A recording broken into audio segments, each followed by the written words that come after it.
Bismillahirrahmanirrahim. Alhamdulillahirabbil alamin. Allahumma shalli ala sayyidina Muhammad wa alihi tahirin. Assalamualaikum ayuhan muslimin warahmatullahi wabarakatuh. Assalamu alayna wa ala ibadillahis salihin. Assalamualaikum jami'an warahmatullahi wabarakatuh. Waalaikumsalam warahmatullahi wabarakatuh. Asyhadu an la ilaha illallah wahdahu la syarikalah wa asyhadu anna sayyidina Muhammadan abduhu wa rasulullah nabiyya ba'dah. Terima kasih atas kesempatan yang diberikan dan doa-doa yang dipanjatkan terusus untuk Allah yarham. Ustadz Syafin, saya izin diberi waktu berapa lama supaya saya menyesuaikan insya Allah. Suaranya belum terdengar? 15 menit Ustaz. Siap, baik. Terima kasih. Salam rindu untuk Prof. Ahmad Sewang. Ya Allah, terima kasih sebesar-besarnya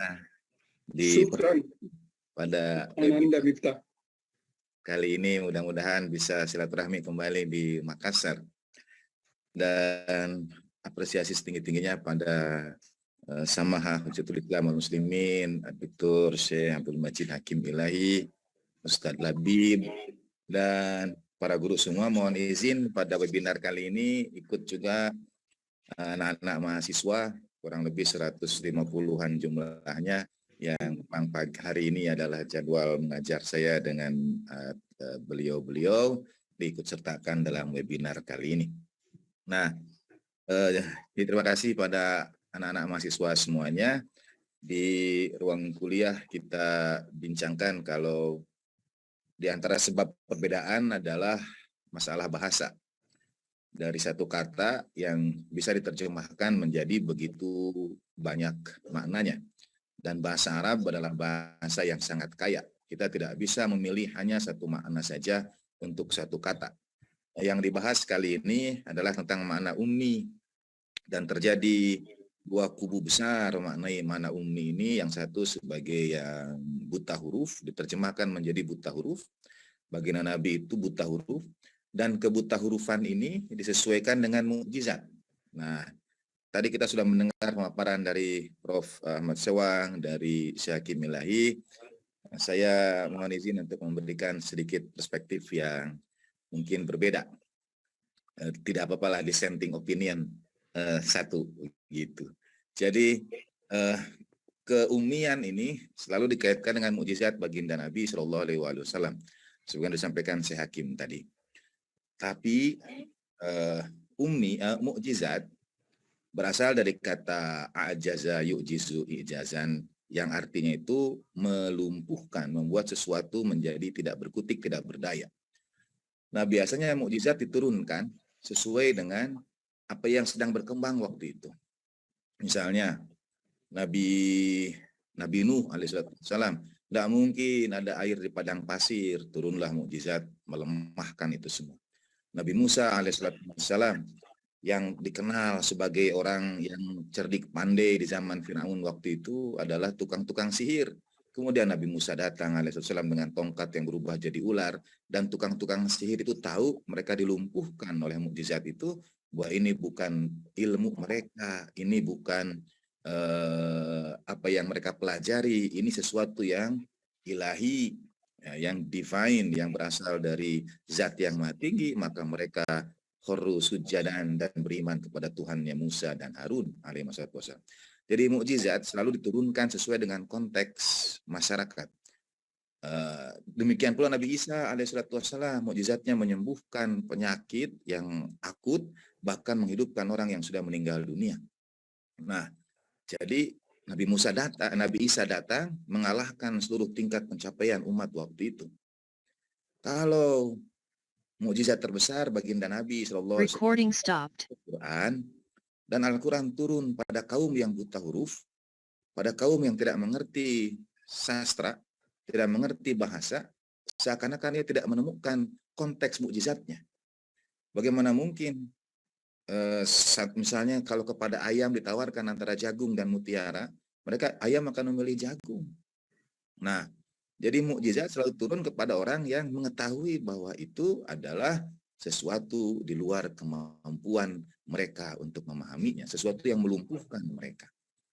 Bahkan ada yang berpendapat ketika misalnya Allah Subhanahu wa taala dalam Al-Qur'an menyampaikan 11 sampai 12 ayat dalam yang lain, tapi 11 ayat dalam bentuk inna ja'alna Qur'anan Arabiyyan la'allakum ta'qilun bilisanin Arabiyyin mubin. Itu menunjukkan tingkat kesusastraan bahasa yang sangat tinggi. Jadi sebagian berpendapat terjadi evolusi Recording in progress. bahwa Al-Quran memang dalam tanda petik quote unquote disiapkan untuk itu dengan bahasa yang menyempurna yang membuatnya mampu menampung kandungan makna yang teramat dalam. Jadi bahasa Arab tidak tiba-tiba, dia ja'ali, dia anugerah Allah Subhanahu wa taala, la'allakum ta'qilun dalam surah Yusuf.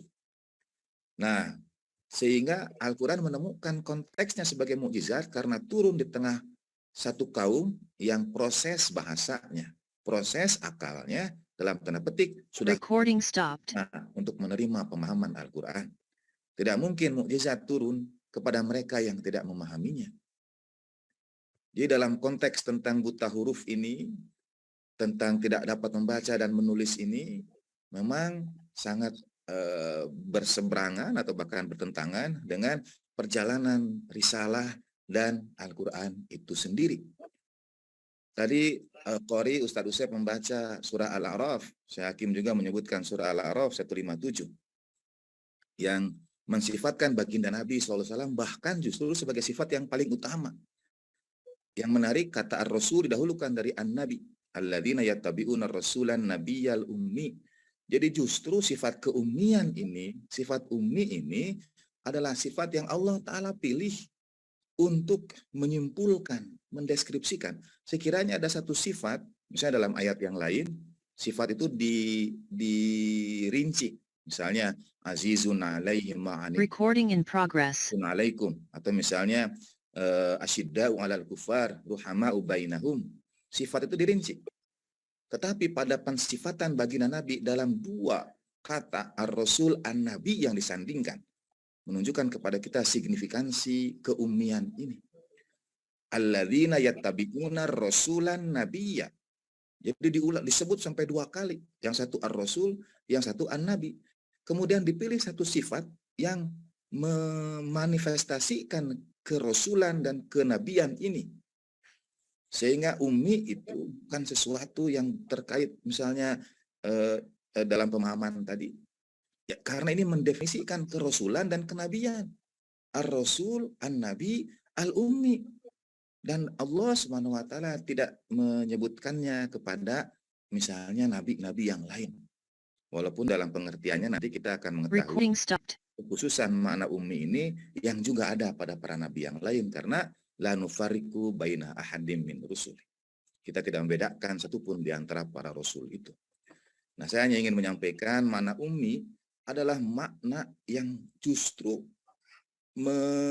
memadatkan atau bahkan menyimpulkan risalah dan kenabian baginda Nabi sallallahu alaihi wasallam. Karena ia mensifatkan ar-rasul dan an-nabi. Sehingga kalau disimpulkan menjadi buta huruf, karena misalnya tadi Syekh Hakim menyebutkan jumlah orang yang bisa membaca dan menulis. Kita tahu dalam sejarah juga, Prof. Sewang juga tadi sampaikan, ada para penyair, syu'ara, dan syair adalah tingkat tertentu, kalau tidak tertinggi, dari kemapanan dan kematangan berbahasa. Orang yang dapat mengapresiasi syair adalah orang yang punya tingkat kemapanan berbahasa yang cukup baik. Baik itu membaca, menulis, ataupun berbicara. Ada syair-syair Arab jahiliyah, dalam tanda petik jahiliyah sebelum Islam, yang sampai sekarang sulit ditandingi. Hatta bahkan oleh penyair Arab sampai detik ini. Banyak di antara penyair Arab itu yang keluar dari pakem arud, karena sulit membuat puisi sesuai pakem Arab dulu. Jadi tingkat bahkan peperangan sekalipun selalu ada duel antara penyair untuk melemahkan dalam bahasa kita saywar, kelompok yang berseberangan. Itu artinya kelompok pendengar juga kalau tidak dapat mengapresiasi syair tidak akan masuk ke dalam saywar itu. Orang bicara tapi tidak berbicara mutiara kepada mereka yang memakan jagung, tidak diperlukan saywar itu. Yang kedua, Al-Quran juga menyebut kata ummi bukan hanya kepada baginda Nabi SAW, melainkan kepada kaum. Alladzi ba'atsa fil ummiyina rasulah. Jadi yang umminya itu di sini bukan hanya baginda Nabi. Karena alladzina yattabi'una rasulan nabiyyal ummi dalam surah Al-A'raf.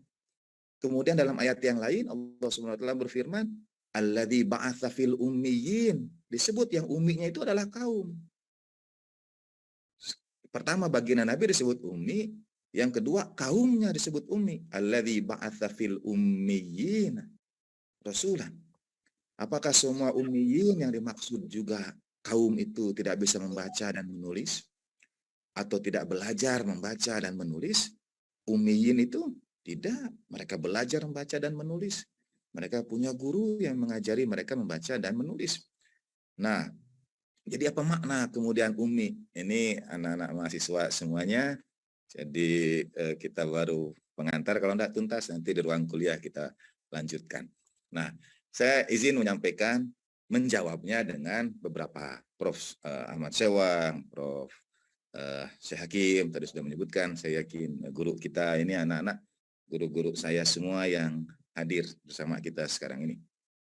Nah, beliau Prof. Ahmad Sewang saya menyebut Allahyarham mengartikan kata ummi, Allahyarham ayahanda tercinta, dengan yang berasal dari Ummul Qura.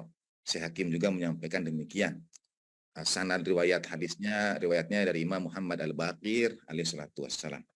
Ada juga yang mendhaifkannya dari sisi sanad. Tetapi secara bahasa memang ummi bisa dimaknai Ummul Qura. Nah, kata kuncinya menurut saya adalah ayat 157 surah Al-A'raf itu kita baca dari ayat 155. Yaitu cerita tentang Nabiullah Musa alaihi salatu wassalam. Di situ menurut saya kunci pengertian ummi. Kita membacanya tidak dari alladzina yattabi'una rasulan nabiyyal ummi, melainkan dari ayat 2 ayat sebelumnya, bahkan beberapa ayat sebelumnya. Paling tidak dari ayat 155. Cerita tentang Nabi Musa alaihi salatu wassalam, dan konteks an-nabi al-ummi ini sebetulnya adalah pesan Nabiullah Musa alaihi salatu wassalam. Sehingga ummi kemudian menjadi sifat paling luhur, paling mulia. Sekali lagi menyimpulkan risalah dan menyimpulkan nubuwah. Karena menjadi sifat ar-rasul an-nabi al-ummi. Nah, ceritanya secara singkat dari 155, setelah Nabiullah Musa alaihissalam kembali ke kaumnya dan Bani Israel itu digelincirkan oleh Samiri dengan patung emasnya. Lalu Nabi Musa mengajak 70 orang untuk bertemu Tuhan. Maksudnya waqtara Musa qaumahu sab'ina rajulan limiqatina. Dan kemudian mereka diberi azab, ini juga tafsirnya panjang. Ada yang diguncangkan gempa bumi, ada yang menyebut disambar halilintar, tapi 70 orang ini kemudian binasa. Dan Nabi Musa berkata, qala rabbi law syi'ta ahlaktahu min qabl wa iyaya. Tuhanku, kalau kau kehendaki, kau akan siksa, kau akan binasakan mereka sebelumnya dan aku. Atuhlikuna bima fa'ala sufaha'u minna. Apakah engkau akan binasakan kami karena perilaku orang-orang sufaha di antara kami? Ini ujianmu, engkau sesat, tudillu biha man tasya wa tahdi man tasya. Kalau orang dapat hidayah atau tidak karena kehendakmu juga. Engkaulah wali kami, ampuni kami, sayangi kami. Engkaulah sebaik-baik pemberi ampunan. Dan tuliskan bagi kami di dunia ini kebaikan, dan juga di akhirat. Ini ayat 156. Kami kembali bertaubat kepadamu. Allah Ta'ala kemudian menjawab, ini luar biasa. Nabi Musa 70. Jadi sekali lagi konteksnya, setelah Bani Israel disiksa Allah, Bani Israel melanggar janji Allah Ta'ala. Lalu Nabi Musa turun dari munajat dengan lauh, dengan Taurat, dikhianati oleh Samiri. Lalu untuk menebus itu dalam tanda petik, sekali lagi ceritanya panjang, tapi secara singkat, Nabi Musa membawa 70 orang untuk perjanjian dengan Tuhan, bertemu dengan Tuhan, tetapi 70 orang ini kemudian disiksa, kena azab, dan Nabi Musa berkata, Tuhanku, ampuni kami, sayangi kami. Allah Ta'ala menjawab, qala adzabi usibu bihi man asya. Azabku itu aku berikan pada siapapun yang aku kehendaki. Wa rahmati wasi'at kulla syai'. Rahmatku betul meliputi segala sesuatu. Tapi bagian berikutnya, fasa aktubuha lilladzina yattaqun. Aku akan tuliskan rahmatku itu untuk orang yang bertakwa. Wa yu'tuna zakah, dan menunaikan zakat. Sehingga dalam tafsir min wahil Quran misalnya, yu'tuna zakah, menunaikan zakat, itu terkait erat dengan turunnya rahmat Allah Subhanahu wa taala. Fasa'aktubuha, rahmatku itu aku akan tuliskan untuk orang yang bertakwa, yang menunaikan zakat, dan orang-orang yang beriman kepada ayat-ayat kami. Baru 157-nya, yaitu mereka yang mengikuti ar-rasul an-nabi al-ummi.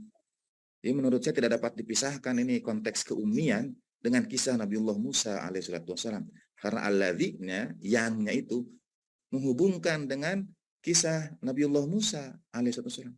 Jadi keummian adalah sesuatu yang dinubuatkan oleh Nabiullah Musa alaihissalatu wassalam. Yang dalam bahasa Al-Quran kemudian alladzi yajidunahu maktuban indahum fit Taurati wal Injil. Yang tertulis maktub ada dalam Taurat dan Injil. Pertanyaannya, apakah keummian yang termaktub dalam Taurat dan Injil itu? Dan kalau keummian yang termaktub dalam Taurat dan Injil, apakah itu artinya tidak membaca dan menulis, tidak punya guru, dari ibu kota? Kemungkinan dari ibu kota cukup kuat. Karena misalnya dalam studi literatur Taurat dan Injil, ada kisah tentang bukit-bukit Faran yang merujuk kepada Mekah dan Madinah. Atau mengapa orang-orang Yahudi berada di Mekah dan Madinah? Karena mereka menunggu Nabi dengan akhir zaman dengan tanda-tanda yang mereka dapatkan pada Taurat dan Injil. Nah, sehingga keummian menjadi sesuatu yang dinubuatkan, yang ditunggu oleh Bani Israel. Dan kita tahu ada jarak cukup jauh antara Nabiullah Musa alaihissalam dengan baginda Nabi Shallallahu alaihi wasallam. Dan nubuah keummian itu disampaikan turun-temurun, yang menjadi sifat yang paling utama dari Rasulullah Shallallahu alaihi wasallam. Waktu saya tinggal 3 menitan lagi, saya ingin wrap up, menutup dengan pertama, banyak bantahan tentang bagaimana Nabi tidak bisa membaca dan menulis. Saya sudah kirim 2 hadis pada Ustadz Safin, kalau mau ditampilkan, itu 2 hadis dari Sahihul Muslim dan Sahihul Bukhari. Ketika baginda Nabi bersabda dalam riwayat Muslim dari riwayat Ibnu Abbas menyampaikan tragedi hari Kamis. Apa yang terjadi pada hari Kamis itu? Baginda Nabi menyampaikan dalam 2 hadis Sahih Bukhari dan Sahih Muslim. Ya, dalam Sahih Muslim dari Ibnu Abbas secara singkat, baginda Nabi sakit. Kemudian baginda Nabi meminta sallallahu alaihi wasallam, "U'tuni bil katfi wad dawat awil lauhi wad dawat" dalam Sahih Muslim. Kalau dalam Sahih Bukhari, "U'tuni bi kitabin." Datangkan kepadaku, berikan aku, hadirkan untukku, sabda baginda Nabi, tinta dan kertas atau tulisan kitab. Kemudian baginda Nabi menyampaikan dengan jelas dalam Sahih Bukhari dan Sahih Muslim, "Aktub lakum." Aktub lakum. Aktub artinya aku tuliskan untuk kalian. Tidak umli lakum, aku akan diktekan, aku akan katakan, aku akan sampaikan. Tidak. Baginda Nabi meminta didatangkan pena. Baginda Nabi minta didatangkan kertas. Ini Sahih Bukhari dan Sahih Muslim. Untuk apa? Aktub lakum. Aku akan tuliskan untuk kalian sesuatu yang kalian tidak akan pernah tersesat setelahnya sepeninggalku selamanya. Pada hari saat terakhir baginda Nabi SAW, baginda Nabi sampaikan, aktub lakum. Aku akan tuliskan. Kalau semua tidak dapat membaca dan menulis, kita tidak akan mengenal para penulis kitab wahyu, para penulis Al-Quran. Ya. Nah, ini ya intinya yang tadi yang dari Sahih Muslim yang saya berikan. Aku akan tuliskan bagi kalian. Terserah kemudian hadisnya dengan jelas menyebutkan aku akan tuliskan. Nah, dan banyak lainnya lagi dalil bahwa baginda Nabi SAW sebagaimana disampaikan Prof. Kiriman surat pada kerajaan-kerajaan juga oleh Syekh Hakim. Terakhir, hanya 3 anak itu, satu berasal dari kaum dari tengah-tengah mereka sendiri, yang kedua berasal dari Ummul. Tapi apakah ini menyimpulkan sifat kerasulan dan kenabian? Nah, ini yang dari Sahih Bukhari ya. Lamastadda bin Nabi SAW wajah. Nabi itu sangat beliau berminta, "U'tuni bi kitabin." Datangkan kepadaku secarik tulis ya kitab. Aktub lakum kitaban. Aku akan tuliskan untuk kalian kitab, la tadillu ba'dahu, dan seterusnya. Makasih share-nya. Nah, penutup dari saya, karena Ummi mestilah menyimpulkan sifat Rasulan dan kenabian, maka saya menambahkan dari apa yang sudah disampaikan para guru kita sebelumnya. Pertama, Ummi itu juga bermakna induk, bermakna sesuatu yang sesuatu yang paling. Seperti Ummul Qura, bukan hanya menyebut ibu kota, tapi memang kota yang paling karena ada Ka'bah Baitullah. Kita mengenal misalnya dalam bahasa Indonesia segala sesuatu yang paling besar kita sebut induk, gardu induk, pasar induk, kapal perang paling utama kapal induk. Nah, jadi Ar-Rasulan Nabi Al-Ummi adalah Ar-Rasul dan Nabi yang paling, yang yang maha, begitulah. Ya, yang paling segalanya. Jadi yang paling pamungkas. Karena itu dinubuatkan oleh Nabiullah Musa alaihissalatu wassalam dengan sifat-sifat yang kemudian dibahas dalam 157 dan 158 surah Al-A'raf itu. Dan yang terakhir, untuk secara khusus ini Ummi juga berasal dari kata yang artinya ibu, yang bersifat paling keibuan, yang bersifat paling pengasih, paling pengayom, paling penyayang, yang paling mencintai kita, jauh melebihi setiap ibu yang ada di dunia ini. Maka Ar-Rasulan Nabi Al-Ummi adalah Ar-Rasul An-Nabi yang paling mencintai kita semua. Yang paling mengasihi kita semua. Yang paling dan yang paling mencintai. Dan itu menyimpulkan makna risalah, itu menyimpulkan makna nubuwah. Karena Ar-Rasul dan An-Nabi datang untuk, yang kemudian dijabarkan dalam ayat 157 itu, ya'mur bil ma'ruf, anhanil munkar, yuhallilu lahumut thayyibat, yuharrimu lahumul khaba'is, wa yadau anhumul aglalalati kanat alaihim wa yadau israhum wal aglalalati kanat alaihim. Melepaskan belenggu dan beban yang ada pada setiap pundak manusia itu. Yang kata oleh Ramayahanda adalah tugas kenabian. Semua adalah sifat-sifat ummiyah, sifat-sifat keibuan yang menyimpulkan risalah dan nubuwah baginda Nabi Shallallahu Alaihi Wasallam. Afwan, ini mohon maaf juga pembicaraannya agak dipercepat tanpa bermaksud kurang tata krama dan adab pada Prof. Ahmad Sewang, Syekh Hakim, dan Dr. Ustadz Muhsin Labib. Terima kasih sebesar-besarnya. Walaupun wassalamualaikum warahmatullahi wabarakatuh.